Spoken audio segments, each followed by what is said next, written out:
नमस्कार my dear friends. कैसे हैं आप सब लोग। उम्मीद करता हूं कि आप सभी कुशल मंगल होंगे। साथियों, आज हम एक ऐसी कहानी सुनाने वाले हैं। ये कहानी है एक युवक की जो अपने जीवन में संघर्ष करने के बावजूद, जबरदस्त संघर्ष करने के बावजूद सफलता नहीं मिलने पर इतना फ्रस्ट्रेट हो जाता है, इतना तंग आ जाता है कि वो आत्महत्या करने तक की सोच लेता है। माय डियर, एक युवक था। वो 4-5 साल से, लंबे समय से कड़ी मेहनत किया जा रहा था, संघर्ष किया जा रहा था, लेकिन उसे सफलता नहीं मिली। वह इतना परेशान हो गया, इतना फ्रस्ट्रेट हो गया। उसने सोचा कि यार, मेरी इतनी मेहनत करने के बावजूद भी, इतना संघर्ष करने के बावजूद भी मुझे सफलता नहीं मिली। और कुछ लोग जो बिना कुछ मेहनत किए, बिना मेरी जितनी सफलता के लिए संघर्ष करने के बावजूद भी उनको सफलता मिल गई। तो यह मेरे साथ अन्याय क्यों? क्या मैं ये योग्य नहीं हूं? तो ये ऐसा सोचकर वो फ्रस्ट्रेट हो गया और इतना फ्रस्ट्रेट हुआ कि वो एक जंगल में चला गया और जंगल में जाकर आत्महत्या करने की कोशिश की। आत्महत्या करने जा ही रहा था कि अचानक एक संत प्रकट हो गए। संत ने कहा कि बच्चे, क्या बात है, इस घनघोर जंगल में तुम क्या कर रहे हो? युवक ने जवाब दिया कि मैं जीवन में संघर्ष करते करते इतना परेशान हो गया हूं, इतना थक गया हूं कि मैं अब आत्महत्या करने जा रहा हूं। संत ने कहा, भाई ऐसा क्या हुआ? ऐसा क्या घटना घटित हुई तुम्हारे साथ? तो युवक ने बताया कि बाबा, मैं 4-5 साल के लंबे समय से संघर्ष करता आ रहा हूं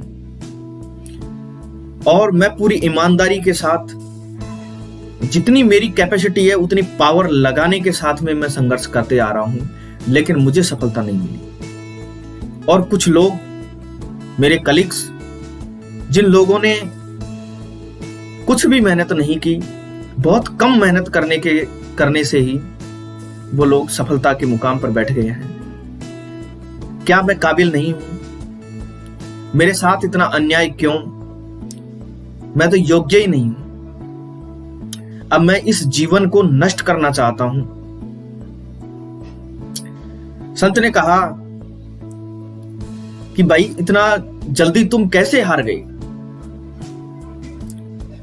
उस युवक ने कहा कि मेरे सारे दोस्त, सारे मेरे कलीग्स, वो सब लोग कहीं ना कहीं सेटल हो चुके हैं और मैं इतना संघर्षशील, इतना ईमानदारी के साथ संघर्ष करने वाला, उनसे अच्छी योग्यता, काबिलियत रखने वाला, मुझे सफलता नहीं मिली। संत ने कहा कि बेटा, परेशान ना हो, फ्रस्ट्रेट ना हो, तुम्हें सब कुछ मिलेगा, तुम फ्रस्ट्रेट ना हो।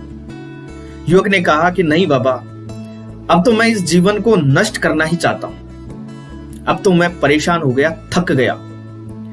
इस संसार से भी, इस समाज से भी मैं परेशान हो गया। संत ने कहा कि चलो कोई बात नहीं, कि मैं तुम्हें एक कहानी सुनाना चाहता हूं, क्या कहानी तो सुनोगे? युवक ने कहा कि ठीक है बाबा, आप कहानी सुनाइए।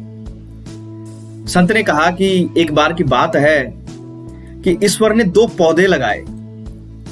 एक पौधा था बांस का और दूसरा पौधा था फर्न का। फर्न का जो पौधा होता है साथियों, वो पत्तियों वाला होता है और बहुत जल्दी बढ़ता है। फर्न वाले पौधे में कुछ ही दिनों में पत्तियां निकल आई। फर्न का पौधा 1 साल में तो काफी बढ़ गया, जबकि जो बांस का पौधा था, बंबू का पौधा था, वो साल भर में उसका कुछ नहीं हुआ। लेकिन ईश्वर निराश नहीं हुए। दूसरे वर्ष भी उन्होंने देखा कि बांस के पेड़ में कुछ इंप्रूवमेंट नहीं था और जो फर्न का पौधा था वो काफी बड़ा हो गया। लेकिन ईश्वर ने फिर भी अपना धैर्य नहीं खोया, निराश नहीं हुए। तीसरे वर्ष भी इसी तरह रहा और चौथे वर्ष भी बांस का पेड़ वैसा ही रहा। बांस के पेड़ में कोई इंप्रूवमेंट नहीं था, जबकि फर्न का पौधा दिन पर दिन बढ़ते जा रहा था। ईश्वर फिर भी निराश नहीं हुए, अपना पैशंस नहीं खोया उन्होंने। इसके कुछ दिनों बाद में ही बांस का पौधा फूटने लगा और देखते ही देखते कुछ ही दिनों में वो काफी ऊंचा चला गया और फर्न के पेड़ से भी ऊंचा चला गया। बांस के पेड़ को अपनी जड़ें मजबूत करने में 4-5 साल लग गए। संत ने युवक से कहा कि यह आपका संघर्ष का समय है, अपनी जड़ें मजबूत करने का समय है। आप इस समय को यूं ही व्यर्थ न समझें, इसमें अपना धैर्य नहीं खोएं, निराश नहीं हो। जैसे ही आपकी जड़ें मजबूत होगी, परिपक्व हो जाएंगी, आपकी सारी समस्याओं का निदान हो जाएगा। आप खूब सफल होंगे, फलेंगे, फूलेंगे।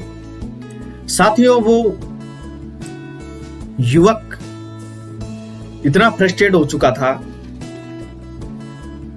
कि इसके बावजूद भी उसके कुछ समझ में नहीं आ रहा था। फिर संत ने उसे उस कहानी में छुपे उन राज को बताया कि देखो, जिस तरीके से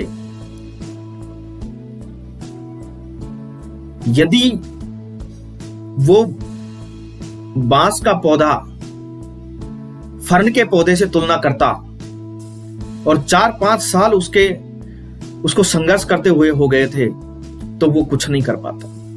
या फिर ईश्वर अपना धैर्य खो बैठते तो वो बांस के पेड़ को नष्ट भी कर सकते थे। उसी तरीके से आप भी दूसरों से तुलना ना करें, दूसरों से तुलना करके अपने आप को कम नहीं समझें, अपना आत्मविश्वास नहीं खोएं। समय आने पर जिस तरीके से बांस का पेड़ ऊंचा हो गया, बड़ा हो गया, उसी तरीके से आप भी ऊंचे हो जाओगे और सफलता की बुलंदियों पर पहुंच जाओगे। साथियों, यह बात युवक के समझ में आ गई और वह दोबारा संघर्ष के रास्ते पर चल पड़ा। साथियों, यह कहानी है एक ऐसे युवक की, और मैं कहूंगा कि यह उन सभी संघर्षशील युवकों की कहानी है जो काफी लंबे समय से संघर्ष करते आ रहे हैं और कहीं ना कहीं अपना आत्मविश्वास खो बैठे हैं, आज फ्रस्ट्रेट हो चुके हैं। माय डियर, आपको अपना आत्मविश्वास नहीं खोना है। सफलता एक दिन आपको जरूर मिलेगी। Never loss hope and never give up or quit. Success will come to you sooner or later. आपको अपनी आशाएं नहीं खोनी है। आपको हमेशा संघर्ष करते रहना है, हमेशा आगे बढ़ते रहना है। सफलता आपको जल्दी नहीं तो लेट जरूर मिलेगी, लेकिन एक दिन मिलेगी जरूर। साथियों, वो कहा जाता है, कहते हैं कि मैं पूरी जिंदगी पत्थरों से सर फोड़ता रहा और कुछ लोग गीली मिट्टी का मुकाम बनाकर चल गए। माय डियर, ऐसा होता है, लेकिन ऐसा सोचकर आपको अपना संघर्ष को छोड़ना नहीं चाहिए, अपने आत्मविश्वास को खोना नहीं चाहिए, अपने कॉन्फिडेंस को बनाकर रखना चाहिए, अपने धैर्य को बनाकर रखना चाहिए। पूरी ईमानदारी के साथ संघर्ष करते रहें, आपको एक दिन सफलता जरूर मिलेगी। मैं 4 लाइनों में कहना चाहूंगा कि सफर में धूप तो होगी, जो चल सको तो चलो। सफर में धूप तो होगी, जो चल सको तो चलो। सभी हैं भीड़ में, तुम भी निकल सको तो चलो। किसी के वास्ते कहां बदलती हैं राहें, किसी के वास्ते कहां बदलती हैं राहें। तुम खुद अपने आप को बदल सको तो चलो। तुम खुद अपने आप को बदल सको तो चलो। साथियों, उम्मीद करता हूं कि आपको यह स्टोरी बहुत पसंद आएगी। यदि आप हमारे चैनल पर नए हैं तो please like, share and subscribe कीजिए